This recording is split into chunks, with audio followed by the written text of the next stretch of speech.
कैसे हो? क्या हाल है? यह कृष्ण कहाँ है? यह तो देवी माँ है। और ये देवी माँ हम पर प्रसन्न हुई हैं। और हमसे कह रही थी कि घर जाओ। हम घर तो जाएंगे, परंतु इस देवी माँ के साथ नंदरानी के घर। फिर नंदरानी इस देवी माँ पर प्रसन्न होंगी।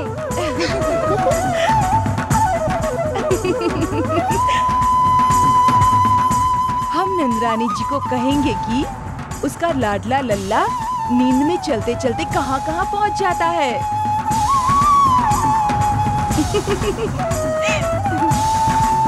वो देखो, मैया आ गई।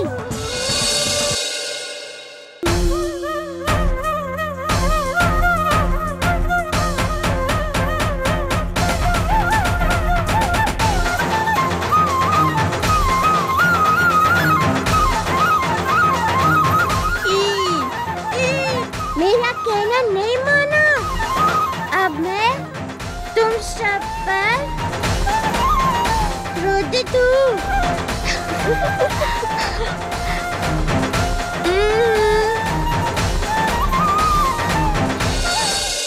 हंस लो। जितना हंसना है तुम सबको हंस लो। मैं देख लूंगा तुम सबको।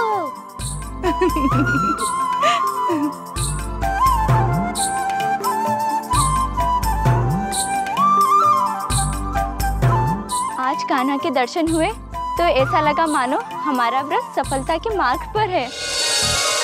मन में बसे हैं कृष्णा, तन में बसे हैं कृष्णा। गोकुल की गोपी गैयों में ग्वालन बसे हैं कृष्णा। हरि गोविंदा हरि गोपाला, हरि गोविंदा हरि गोपाला।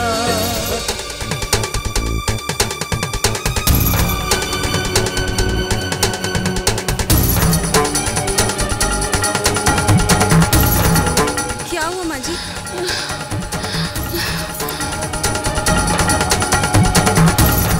बहू, माँ जी अब बैठ जाइए।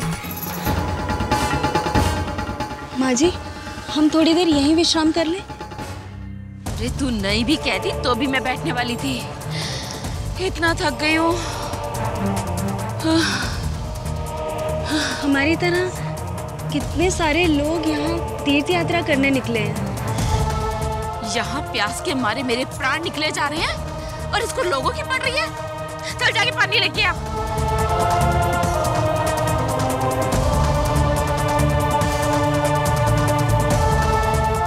माँ जी, आप यहीं विश्राम कीजिए, मैं आपके लिए पानी लेकर आती हूँ।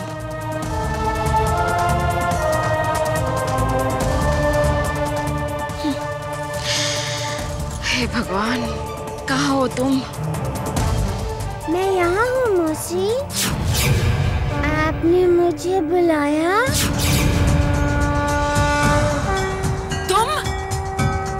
तुम यहाँ कैसे? ऐसी।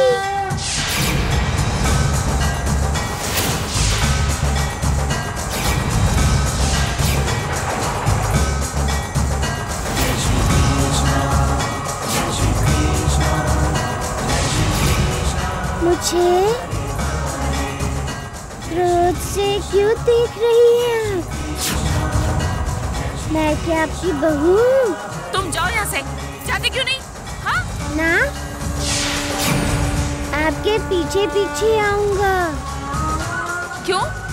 इसलिए कि आप जमुना का कुछ बुरा ना कर सके। सब जानता हूँ मौसी। आपने यदि जमुना को नदी में डुबाने का प्रयास किया तो शोर मचाऊंगा। खाई में फेंका तो चिल्लाऊंगा।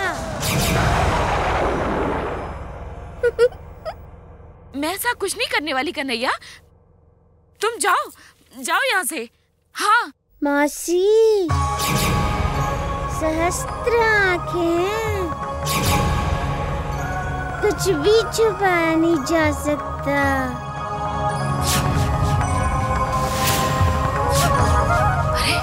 मौसी, सब दिखाई दे रहा है।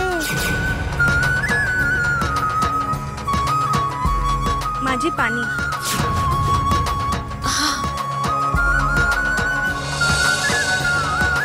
ये कृष्ण होने का भ्रम क्यों होने लगा है मुझे? देवर्षि, कृष्ण मनुष्य का अंतर मन है, उसका विवेक है। कृष्ण मनुष्य की अंतर आत्मा के बोल है। इसीलिए जो भी कोई अविवेक करता है, अविचार करता है, कोई भी बुरा काम करने जाता है, तो उसे कृष्ण का भ्रम होता है। अर्थात उसका विवेक उसे रोकता है, उसका अंतर्मन उसे समझाने का प्रयास करता है, उसकी अंतरात्मा उसे बोलती है कि मनुष्य, तू जो कोई भी काम कर रहा है वो उचित नहीं है। नारायण नारायण।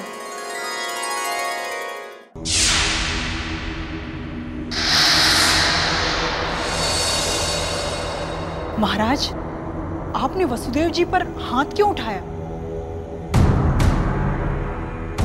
केवल हाथ उठाया था केशव। धन्यवाद करो मेरा कि मैंने उस वसुदेव का हाथ तोड़ा नहीं। महाराज, आप कारागार में जाते ही क्यों हैं? उन दोनों के मुखमंडल पर फैला भय देखने। जब मैं उनका भय देखता हूं तो मुझे अति प्रसन्नता होती है। मैं अपनी मृत्यु को भूल जाता हूं जब देवकी मुझे भैया कहकर बुलाती है।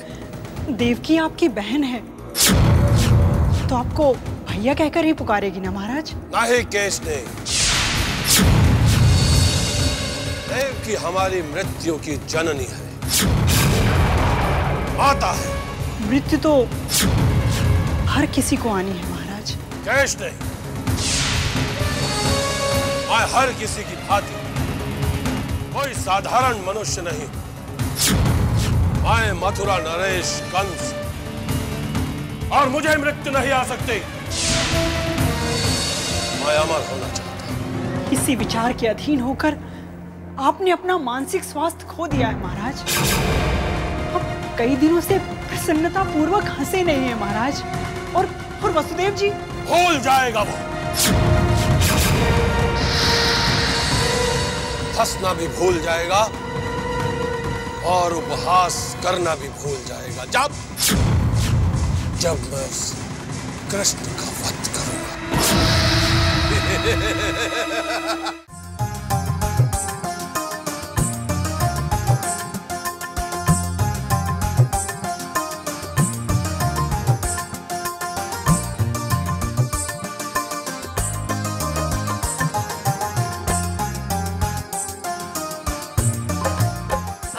कितनी दूर है धर्मशाला? क्या पता माँ जी, आप संभालिए, संभाल के।